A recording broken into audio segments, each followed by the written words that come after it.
8절까지 말씀으로 아멘, 아멘 하고 응답하라, 아멘, 아멘 하고 응답하라, 이런 제목으로 말씀의 은혜를 나누고자 합니다.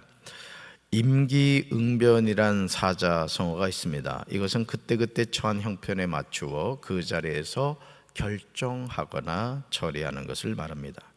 그러나 우리의 삶은 임기응변으로 해결되지 않습니다. 문제의 근본적인 원인을 파악하고 바르게 해결해야 합니다. 유다가 바벨론에 망한 이유가 무엇입니까? 예루살렘 성벽이 무너지고 성문들이 불탄 이유가 무엇입니까? 느헤미야는 바사왕인 아닥사스다의 술관으로 있으면서 조국 유다가 망한 이유가 무엇인지를 놓치지 않았습니다. 이게 정말 중요하죠. 왜 우리 조국 유다가 망했는가? 그 원인을 정확하게 찾았던 것이죠. 그러므로 그는 조국 유다의 총독으로 와서 52일 만에 성벽 공사를 끝내고 문지기와 노래하는 자들과 레위 사람들을 세운 후에 아주 중요한 일을 하는 것을 보게 됩니다. 바로 그것이 유다가 망한 원인을 추적하여 그것을 해결하는 것이죠. 그러니까 우리가 왜 체질 개선을 한다 뭐 이런 얘기를 합니다만은 아주 근본적인 원인을 찾아서 그 문제를 해결했던 거예요. 느헤미야는 느헤미야 1장 7절에서 유다가 바벨론에 망한 이유를 이렇게 분명하게 밝히죠. 같이 읽습니다. 주를 향하여 크게 악을 행하여 주께서 주의 종 모세에게 명령하신 계명과 율례와 규례를 지키지 아니하였다. 조국 유다가 바벨론에 망한 이유는 유다가 국력이 약해서가 아니라는 거예요. 군사력이 약해서가 아니라는 것이죠. 주를 향하여 크게 악을 행했다. 그 악이 뭐라는 거예요? 주께서 주의 종 모세에게 명령하신 계명과 율례와 규례를 지키지 않았다는 거죠. 그러니까 여러분, 이 느헤미야의 이 통찰력을 우리는 본받을 수 있어야 되는 거예요. 그런데 문제는 하나님이 모세에게 명령하신 계명과 율례와 규례를 지키기 위해서는 그 일을 감당할 사람을 세우는 것이 우선이 되어야 됐다는 거죠. 다 이유가 있는 거예요. 왜 백성들이 하나님의 명령하신 계명과 율례와 규례를 지키지 않느냐?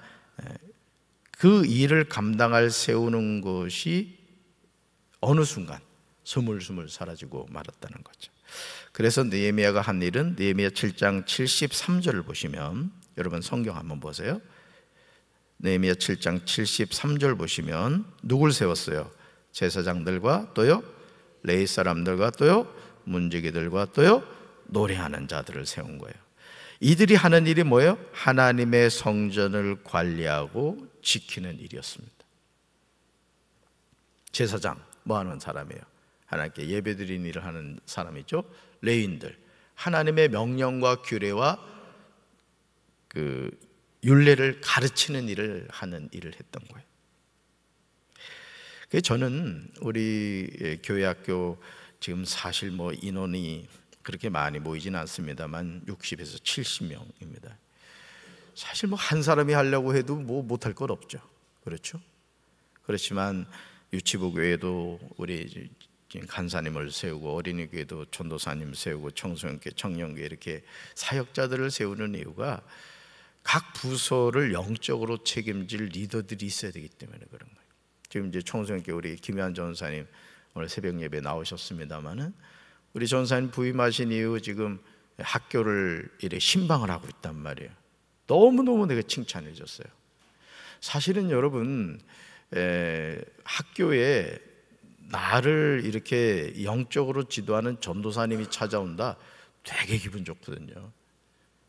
부모님이 올 때, 여러분 사실은 학교에 부모님이 올 때는 공부를 잘하는 경우를 제외하고는 문제가 있을 때만 오거든요. 그렇죠? 많이 가보셔서 알죠? 그렇습니다. 근데 담당 전도사님이 왔다, 너무너무 좋죠. 제가 너무 잘하고 있다 칭찬을 했습니다마는, 그래서 저는 우리 교회가 이런 일을 해야 된다는 거죠. 그리고 또 우리 전사님들이 또 그런 일을 함으로써 또 목회자로 또 세워져 가는 것이기도 합니다. 부서를 돌보는 것이기도 하지만 담임 목사를 도와 지금 우리 전사님들이 참 열심히 일을 해요. 좀 칭찬해주고 싶어요. 어제도 우리 교회에서 강경 지방 남녀 선교회 합동 개석회가 있었습니다만은 모든 일들 우리 전사님들이 다 아주 일사불란하게, 물론 우리 남성교회와 여성교회에서도 합력해서 어제 식사도 너무너무 준비하고, 어제 밥 먹다가 죽은 사람이 몇 명 나갔다 그랬죠? 네, 너무 맛있어가지고 아주 너무 손님들 잘 이렇게 대접하고, 또 이렇게 쾌적한 환경에서 친정집 찾아온 딸들을 맞이하니까 얼마나 담임 목사도 기쁜지 너무너무 감사해요. 모두 수고 많이 하셨어요. 할렐루야. 자, 하나님의 성전을 관리하고 지키는 일들을 하는 사람들을 세운 다음 백성 몇 명과 느디딤 사람들과 온 이스라엘 자손이 다 자기들의 성읍에 거주하게 하였습니다. 이제 이스라엘 자손이 자기들의 성읍에 거주하게 된 것이죠. 자, 그리고 같이 읽습니다. 일곱째 달에 이르러 모든 백성의 일제히 수문 앞 광장에 모여 학사 에스라에게 여호와께서 이스라엘에게 명령하신 모세의 율법책을 가져오기를 청합니다. 정말 놀랍지 않아요? 오히려 이스라엘 백성들이 하나님의 말씀을 듣고 싶어 했다는 것이죠. 사랑하는 성도 여러분, 망한 인생이 되는 길이 하나님의 말씀에 있습니다. 아멘. 망한 인생이, 잘 들으세요, 되는 인생이 되는 길이 어디 있느냐? 하나님의 말씀에 있어요. 또 병든 인생이, 치료받는 인생이 되는 길이 하나님의 말씀에 있습니다. 막힌 인생이 뻥 뚫리는 길이 하나님의 말씀에 있습니다. 같이 읽어봅시다. 말씀은 우리 삶의 처방전과 같습니다. 아멘. 인생의 어떤 문제를 여러분이 겪게 될 때 자꾸 사람 찾아가지 마세요. 어제도 제가 9시 반에 낮에 이렇게 보니까 놀이터 이제 그쪽에 바람이 불면은 낙엽이나 이런 쓰레기가 걸린 모이더만요. 그래서 어제 낮에 이렇게 보니까 좀 지저분하더라고요. 그래서 9시 반쯤, 저녁 9시 반쯤 이렇게 오니까 저기 자동문이 열려 있어요. 자동문이. 왜 그런가 하고 이렇게 들어와서 이렇게 쭉 살펴봤더니 어떤 성도님이 와서 기도를 하시더라고요. 기도를. 근데 제가 좀 당부를 드릴 텐데, 여러분 저녁에 이렇게 본당 와서 예루살렘 성전에서 기도할 때는 여러분 비밀번호 아시죠? 비밀번호 이렇게 누르고 열리면은 한 번 더 누르시고 들어오셔야 돼요. 왜냐하면 자동문 현관문이 열려 있으면 누가 들어올지 모른단 말이야. 여러분 안전을 위해서도 한 번 더, 그러니까 열면 열리죠. 그러면 몸을 딱 걸치고 다시 한 번 누르고 들어가면 밖으로 잠긴단 말이에요. 그리고 나올 때는 부엌 쪽으로 나가시면 돼요. 부엌 쪽으로. 아멘. 담임 목사가 너무 친절해가지고 이런 것도 다 알려주네. 그리고 이제 어제 농구장하고 놀이터를 싹 쓸었거든요. 싹 쓸었습니다만은 어쨌든 여러분, 우리가 말씀이 우리 삶의 처방전과 같다는 거죠. 그러므로 바벨론 포로 생활에서 돌아온 유다 백성들이 학사 에스라에게 하나님이 이스라엘에게 명령하신 모세 율법책을 가져오게 하였다는 것은 왜 조국 유다가 망했는지에 관한 바른 진단을 했음을 보여주는 거예요. 같이 읽어볼까요? 망해도 회복되는 길이 있습니다. 망해도 회복되는 길이 있습니다. 이걸 잘 기억하셔야 돼요. 그래서 하나님의 자녀는 넘어져도 다시 일어납니다. 어떨 때? 하나님을 의지할 때. 아멘이십니까? 그러니까 여러분들이 인생의 밑바닥을 친다고 생각할 때 이런 마음을 가지세요. 오히려 더 내려갈 데가 없네. 그럼 이제 뭐 할 일만 남은 거예요? 올라갈 일만 남은 거예요. 아멘? 그러니까 인생의 밑바닥에서도 하나님을 바라볼 때, 여러분 다니엘이 그 사자굴 밑바닥에 떨어졌을 때도 하나님 바라보니까 하나님이 그 사자 입을 다 봉해버리시잖아요. 그러니까 오늘도 우리가 이 세상을 살면서 죽을 때까지 우리 누구만 바라봐야 돼? 하나님만 바라봐야 돼. 할렐루야. 학사 에스라가 회중을 위해 모세의 율법책을 가져왔습니다. 그때 7째 달 초하루였습니다. 남녀노소 누구나 듣고 깨달을 만한 사람은 다 모여 들었습니다. 학사 에스라는 수문 앞 광장에서 이른 아침부터 한낮까지 율법책을 소리내어 읽었어요. 이른 아침부터 한낮까지. 여러분 한번 생각해 보세요. 학사 에스라가 특별히 지은 나무 강단에 서서 율법책을 듣고 깨달을 만한 모든 사람에게 읽어주었고 그들은 율법책의 말씀에 귀를 기울였습니다. 그래서 그 조혜련이, 개그맨이죠, 조혜련이 지난번에 제가 말씀드렸습니다만 그 다니엘 기도회에서 간증을 했는데 참 대단하더라고요. 그러니까 하나님은 참 멋쟁이셔 보면은. 그렇죠? 그 조혜련이가 일본에서 생각해보세요. 한국말 하기도 어려운데 똑똑하긴 똑똑하더라고요. 일본 가가지고도 막 그냥 그 연예인 활동도 하고 있거든요, TV에서. 근데 뭐 좀 비난도 받고 그랬어요. 어쨌든 그랬는데 이제 그러면서 이제 가정이 깨지고 이혼하고 뭐 죽으려고도 했더만요. 보니까 그러는 가운데 그 이성미 집사 그 언니를 통해서 전도가 되어서 이제 예수님을 믿게 되는데, 제가 이제 드리고자 하는 말씀이 뭐냐면, 오늘 학사 에스라가 율법책을 이렇게 이른 아침부터 한낮까지 소리내어 읽었다 그랬잖아요. 근데 그 조혜련이도 그 보니까 그래도만요, 성경을. 그러니까 여러분도 성경 읽을 때 뭐 예를 들어 저 같은 경우는 이제 성경을 읽어주는 화일이 있어요. 그걸 이렇게 들으면서 눈으로 이렇게 읽어가기도 하거든요. 근데 그 조혜련이 그 성경 읽는 걸 보면서 제가 이걸 입으로 소리내어 같이 읽는 게 참 중요하겠구나. 그래서 요즘은 성경 읽을 때 소리를 내요. 좀 스피드하기 때문에 막 혀가 엉기기도 하고 그럽니다만은 어쨌든 이 소리내어 읽는 게 참 중요하더라고요. 그러니까 여러분들도 이렇게 성경 꾸준히 읽는 분들은 이렇게 소리내어 읽으시라는 거예요. 소리내어서. 자, 보세요. 학사 에스라는 높은 단위에 서 있었으므로 백성들은 모두 그가 책 펴는 것을 볼 수 있었습니다. 에스라가 책을 펼 때 백성들이 모두 일어섰어요. 한번 생각해 보세요.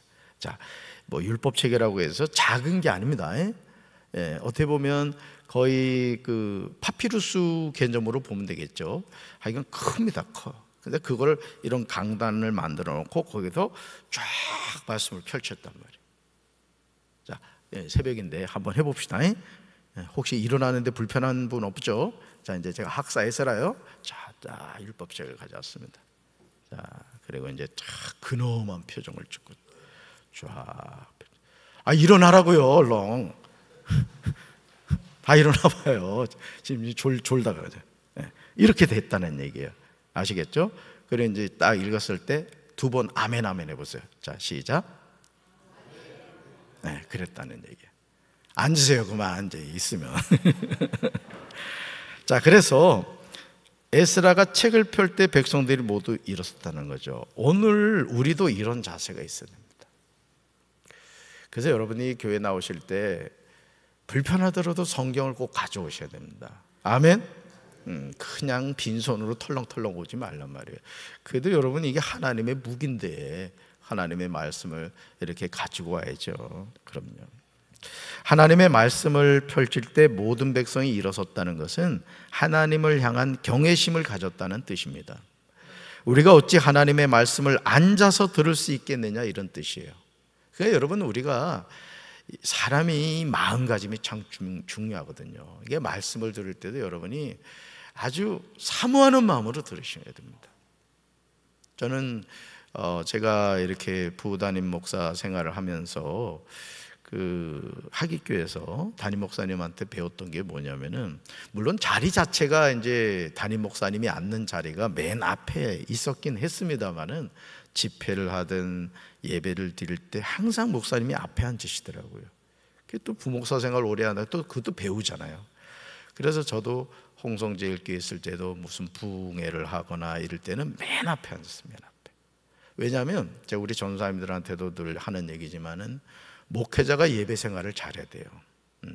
그래서 주일날도 그냥 썰썰거리고 다니는 게 중요한 게 아니라 자기 위치에서 자기 일을 하는 것도 중요하지만 말씀이 선포될 때는 항상 전도사님들도 담임 목사 말씀을 경청해야 되는 거예요. 여러분, 제일 그 기분 나쁜 게 뭐예요? 내가 뭔가 얘기하는데 그거 안 들을 때 기분 나쁘죠, 그죠? 안 해봐서 모르는구나. 한번 해봐. 엄청 기분 나쁘거든요. 근데 여러분, 강단에서 담임 목사가 말씀을 전할 때는 왔다 갔다 하고 이런 게 아니에요. 그때는 딱 집중해서 말씀을 드리는 게, 저도 맨 앞자리에 이제 앉습니다만 이젠 그게 습관이 돼가지고 전 대학교 다닐 때도 그랬어요. 뭐 학점이 좋고 안 좋고를 떠나서 늘 앞자리를 앉았어요. 앞자리. 그게 자세거든요.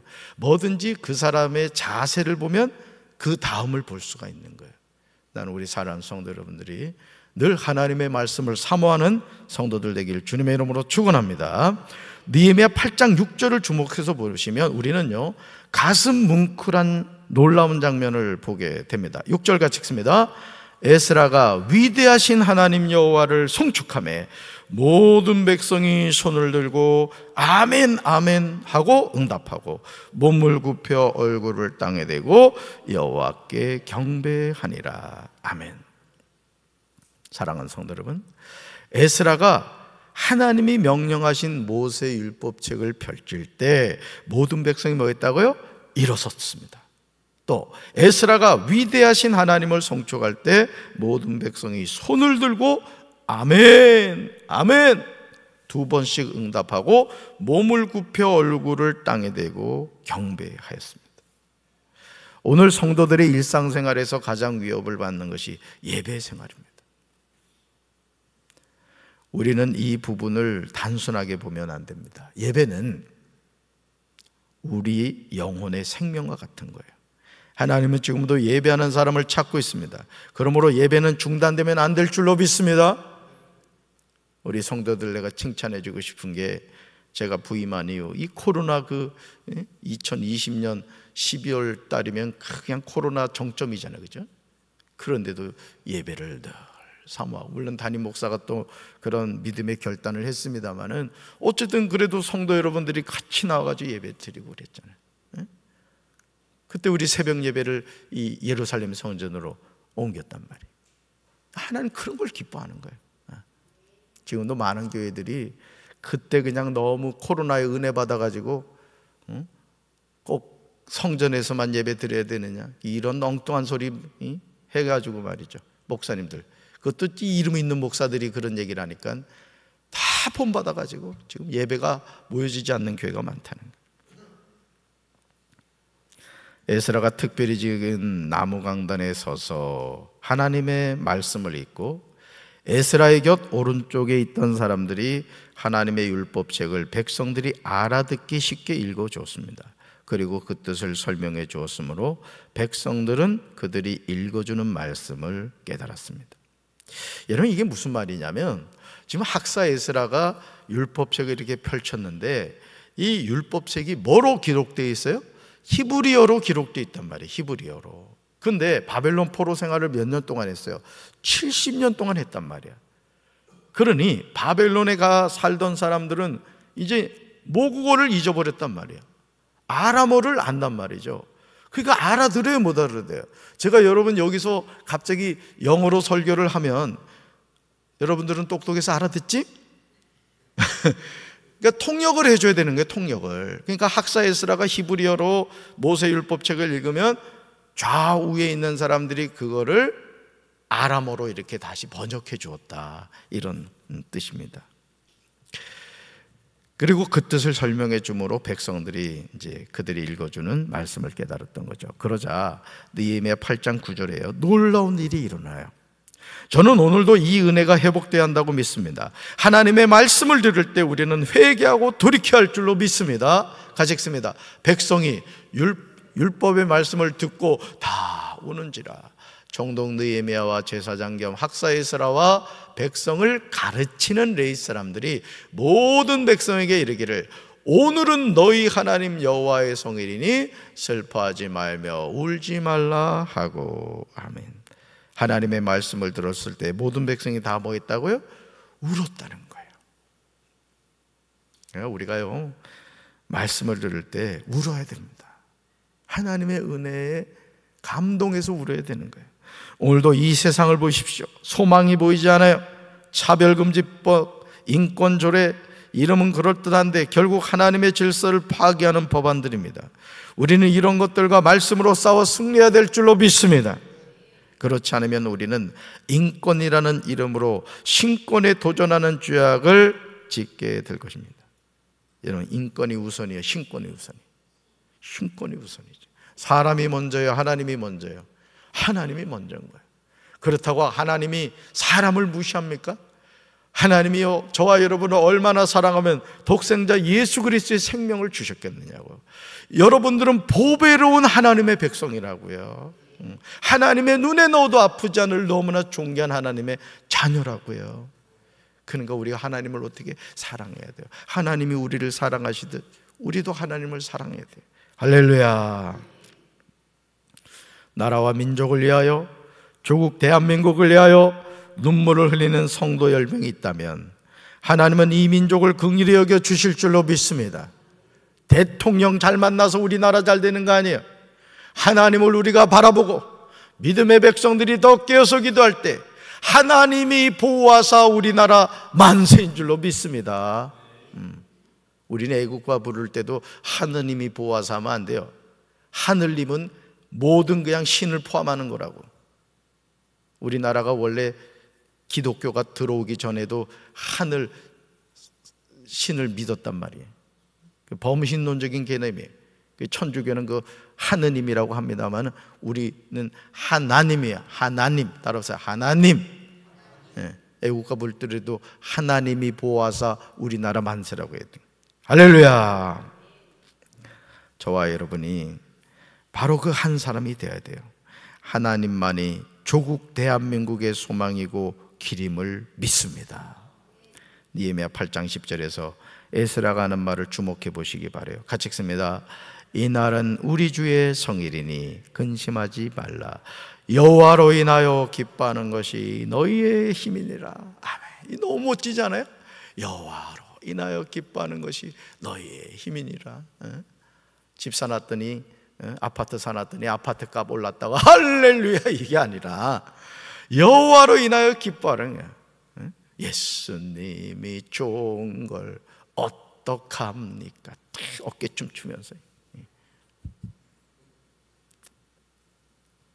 여호와로 인하여 기뻐하는 것이 너희의 힘이다. 그랬더니요, 모든 백성이 가서 먹고 마시며 나누어 주고 크게 즐거워했다는 거예요. 저는 우리 교회가 늘 이런 기쁨이, 감사가 가득 찬 교회가 되기를 주님의 이름으로 축원합니다. 오늘 이제 주일이 우리 교회는 이제 11월 말로 회계 정리가 됩니다. 올 한 해도 이렇게 돌이켜 보니까 너무너무 감사한 거예요. 이번 주 수요일하고 목요일 날 이제 비전센터 지붕공사입니다. 작년에도 겨울에 여기 우리 본 건물 지붕공사를 했는데 수요일 목요일 날 지붕공사를 해요. 기도해 주시기 바라요. 워낙 높아가지고 안전이 있어야 됩니다. 여러분 기도해 주셔서 아마 그렇게 되면 올 바쁘게 달려온 모든 또 공사가 마무리가 될 것 같아요. 물론 또 해야 될 일이 앞으로도 더 있습니다만 가만히 돌이켜보니까 너무너무 감사해요. 그리고 올 한 해 동안 아직 한 달 남았습니다만 새벽 제단을 지켜주시고 담임 목사를 위해, 교회를 위해서 또 성도를 위해 기도해 주신 우리 성도들 여러분의 기도가 우리 교회를 부흥케 하고 또 우리 교회를 평안케 하는 원동력인 줄로 믿습니다. 오늘도 이 새벽에 기도할 때 거룩한 성일 원근각지에서 하나님의 구름대와 같은 백성이 모여들게 하시고 우리 교회에 드려지는 모든 예배가 하나님 받으시는 영과 진리의 예배가 되게 해달라고 중보하는 우리 성도들 되기를 주님의 이름으로 축원합니다. 가슴에 손 얹겠습니다. 사랑의 주님, 올 한 해 동안 하나님께서 우리 재단에 베풀어 주신 은혜가 너무나 큼을 고백합니다.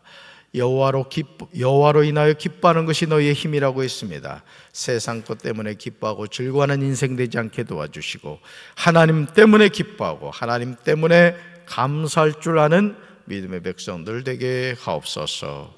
예수님의 이름으로 간절히 기도합니다. 아멘.